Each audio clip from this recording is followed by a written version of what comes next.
اور وہ طریقہ یہ ہوا کرتا تھا کہ وہ جب بھی کسی قسم کا سوال کرتے تھے تو جوابات قرآن و سنت کے دلائل اور اس کی روشنی میں طلب کرتے تھے.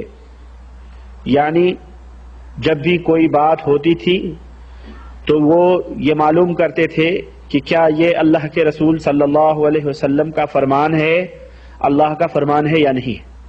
صحیح مسلم کے مقدمے میں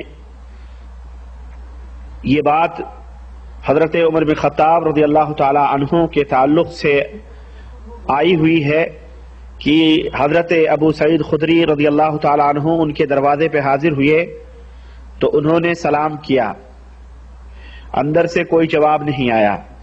پھر سلام کیا، پھر کوئی جواب نہیں آیا. پھر سلام کیا، پھر کوئی جواب نہیں آیا. تو واپس جانے لگے. حضرت عمر بن خطاب رضی اللہ تعالی عنہ نکلے کمرے سے اور آپ نے دیکھا کہ واپس جا رہے ہیں تو ان کو بلایا. کہنے لگے کہ کیا بات ہے، تم اندر کیوں نہیں آئے؟ انہوں نے کہا کہ امیر المومنین، بات یہ تھی کہ ہم نے اللہ کے رسول صلی اللہ علیہ وسلم سے یہ سنا ہے کہ تین دفعہ سلام کرو، اگر جواب ملتا ہے تو ٹھیک ہے، نہیں جواب ملتا ہے تو واپس چلے جاؤ. چنانچہ ہم یہ سوچ کر کے اللہ کے نبی صلی اللہ علیہ وسلم کے فرمان پر عمل کرتے ہوئے ہم واپس جا رہے تھے. تو حضرت امیر المومنین عمر بن خطاب رضی اللہ تعالی عنہ نے فرمایا کہ اپنی اس بات کے اوپر گواہ لاؤ. جب تک تم گواہ نہیں لاؤ گے تب تک ہم اس بات کو نہیں مانیں گے. تم گواہ لاؤ ورنہ ہم تمہاری پیٹھ کو سرخ کر دیں گے. حضرت ابو سعید خدری بیچارے گئے، صحابہ کی جماعت بیٹھی ہوئی تھی ایک جگہ، گفتگو بات چیت چل رہی تھی، ان کے سامنے یہ بات پیش کیا تو غالباً حضرت محمد ابن مسلمہ رضی اللہ تعالیٰ عنہ نے فرمایا کہ میں گواہی دیتا ہوں کہ میں نے خود اللہ کے رسول صلی اللہ علیہ وسلم سے یہ بات سنی ہے.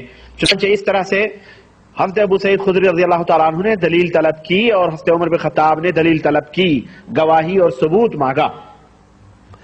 تو اس زمانے ہی میں یہ باتیں شروع ہو چکی تھیں، تحقیق کی، تدقیق کی، کہ کوئی بھی بات ہو اس کی تحقیق کی جائے، اس کی تدقیق کی جائے. یہ نہیں کہ کوا کان لے کے جا رہا ہے وہ پیچھے دوڑتے چلے جائیں، نہ، بلکہ تحقیق کی. تو جب بھی ہمیں یہ باتیں ہم یہ سنتے ہیں تو ہمیں یہ باتیں دعوت دیتی ہیں کہ ہم جب بھی کسی سے کسی قسم کا سوال کریں تو اس کی دلیل طلب کریں کہ جناب علی اس کی دلیل کیا ہے، قرآن کریم میں اللہ وحدہ لا شریک نے کیا فرمایا ہے، نبی نے کیا فرمایا ہے. سمجھ آئیے آپ کو.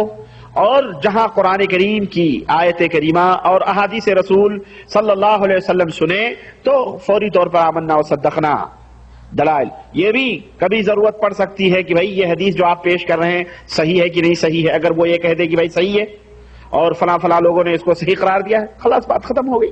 ہماری تحقیق اتنی حد تک ہے. تو یہ بہت ضروری چیز ہے. آئیے، جیسا کہ جنتی جماعت کی نشانیاں، اس موضوع پر آپ حضرات سن رہے تھے، جیسا کہ ابھی آپ نے محترم اپنے ممتاز صاحب سے سنا. آئیے کچھ باتیں اس تعلق، سوالات، جیسا کہ ہماری روایات رہی ہیں کہ ہم اپنے روایات کو برقرار رکھتے ہوئے ہم یہ کرتے ہیں کہ بھئی جہاں کہیں بھی سوالات جو گوشے لیکچر میں چھوٹ جاتے ہیں، سوالوں کے ذریعے اس کو پورا کر لیا جائے. آپ حضرات کے ذہن میں کوئی شبہ ہو، کوئی شک ہو، موضوع جو آپ نے سنا قرآن و سنت کی روشنی میں، آیا وہ بات آپ کے سمجھ میں آئی یا نہیں آئی، یا جو نہیں آئی کم از کم اس کو آپ حضرات پرچوں کے اوپر لکھ کر کے دیں. انشاءاللہ تعالی ہم جوابات قرآن و سنت کی روشنی میں دیں گے. اور جو نہیں آئے گا، جس کا علم مجھے نہیں ہوگا، مجھے یہ کہنے میں قطعاً کوئی شرمندگی نہیں ہے کہ میرے عزیز، میرے بھائی، مجھے اس کا علم نہیں. سیدھی سی بات، میں نہیں جانتا اس بات کو، یہ میں آپ حضرات کے سامنے کہہ دوں گا. مجھے اس میں کوئی آر یا کوئی، کیوں قیامت کے دن ہمیں اللہ تعالیٰ کے سامنے کھڑا ہونا ہے اور جواب دینا ہے. اور ہم جو بول رہے ہیں اس ذمہ داری کی حیثیت سے، ایک ذمہ دار کی حیثیت سے ہم بول رہے ہیں. آئیے، ایک سوال یہ ہے، ایک بھائی نے سوال کیا ہے کہ جناب علی کیا اسلام میں جماعت یا پارٹی بنانے کا تصور ہے؟ یعنی کیا اسلام شاید یہ بات کہتا ہے کہ پارٹی جماعت بنائی جائے، یا مثلا ہمارے ملکوں میں سلسلے چلتے ہیں، یعنی صوفیوں کا سلسلہ وغیرہ، اس میں قرآن و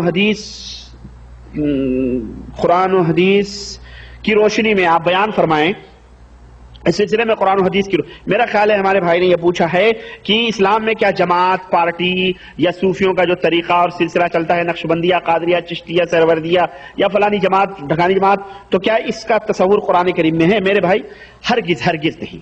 اسلام کے اندر کوئی جماعت، کوئی پارٹی، کسی گروہ، کسی فرقے کی قطعاً کوئی اجازت نہیں، بلکہ اسلام کے اندر فرقہ بازی، تفرقہ کرنا، گروہ بنانا، ٹولیاں بنانا، جماعتیں بنانا، یہ تمام سب اسلام کے اندر حرام ہیں۔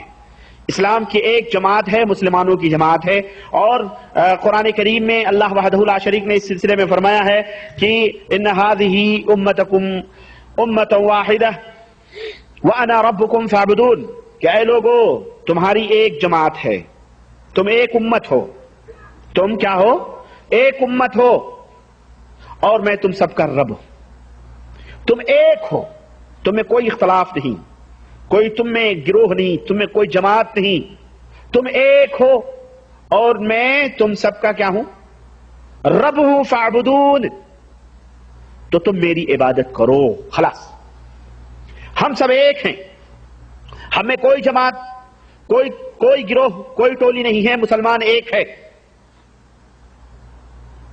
اس لیے قرآن کریم کی یہ آیت کریمہ ہمیں یہ دعوت دیتی ہے کہ اسلام میں کوئی جماعت، کوئی گروہ کا تصور ہے ہی نہیں، جائے کہ صوفیوں نے جو اپنے سلسلے بنائے ہوئے ہیں، یا اس دور کے لوگوں نے جو اپنے سلسلے بنائے ہوئے ہیں اور جناب علی کہاں سے کہاں جوڑ رہے ہیں، ان سب چیزوں کا اسلام میں قطعاً کوئی تصور نہیں کہ نقشبندیہ، یہ قادریہ، یہ چشتیہ، یہ شافعیہ، یہ مالکیہ، یہ حنبلیہ، یہ حنفیہ، یہ مرزائیہ، یہ قادیانیہ، یہ بہائیہ، یہ خوجیہ، یہ درزیہ، یہ جو ہے کیا کہتے ہیں عبادیہ، یہ اقرامتی، قطعاً اسلام میں کسی جماعت، کسی گروہ کا کوئی تصور نہیں۔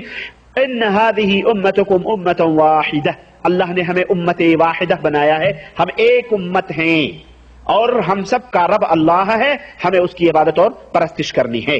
اسی طرح دوسری جگہ اللہ تبارک و تعالیٰ نے قرآن کریم میں فرمایا وَاعْتَصِمُوا بِحَبْلِ اللَّهِ جَمِيعًا وَلَا تَفَرَّقُوا، کہ لوگو اللہ کی رسی کو مضبوطی کے ساتھ پکڑ لو، وَلَا تَفَرَّقُوا، اور گروہ گروہ، ٹولی ٹولی، فرقہ فرقہ، جماعت جماعت نہ بنو۔ حرام ہے اسلام کے اندر جماعت بنانا، حرام ہے اسلام کے اندر گروہ سازی کرنا، حرام ہے اسلام کے اندر ٹولی بنانا۔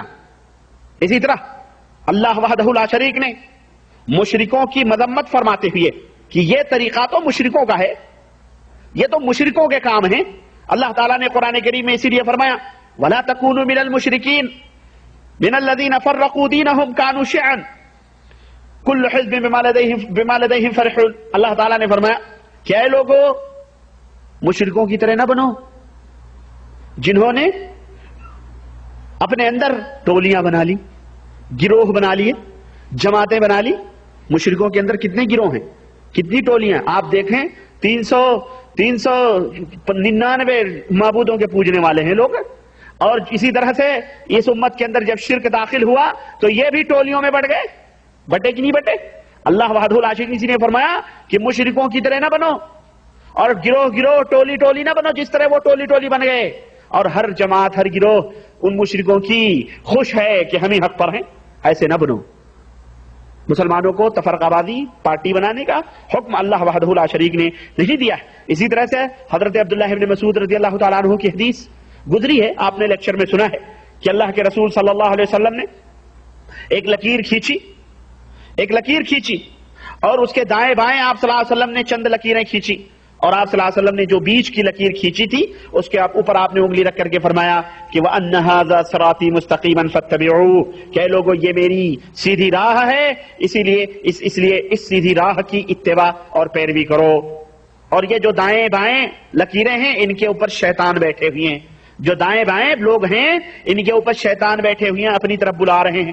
گویا اللہ کی طرف جو بلانے کی راہ ہے وہ قرآن کریم ہے اور سنت رسول صلی اللہ علیہ وسلم ہے، اور اس کے سوا جو لوگ اپنی بستیوں کی طرف، اپنی شخصیتوں کی طرف، اپنے اپنے اماموں کی طرف، اپنے اپنے مرشدوں کی طرف، اپنے اپنے خانقاہوں، یہ سب شیاطین ہیں، یہ سب شیاطین کی راہیں ہیں، لوگ بلا رہے ہیں۔ اللہ کے نبی صلی اللہ علیہ وسلم نے فرمایا کہ اگر تم ان راہوں پہ چلو گے تو خلاص تمہاری ہلاکت اور بربادی ہے۔ اور قرآن کریم میں اللہ وحدہ لا شریک نے تو یہ فرمایا، ظاہر ہے کہ اللہ تبارک تعالیٰ نے قرآن کریم کے اندر فرمایا ہے کہ وَلَا تَتَّبِعُوا السُّبُلَ، یہ جو راستے ہیں دائیں بائیں ان کے پیچھے نہ چلو، فَتَفَرَّقَ بِكُمْ، کیوں؟ تم بھٹک جاؤ گے، جب ان راستوں کے اوپر چلو گے جو دائیں بائیں ہیں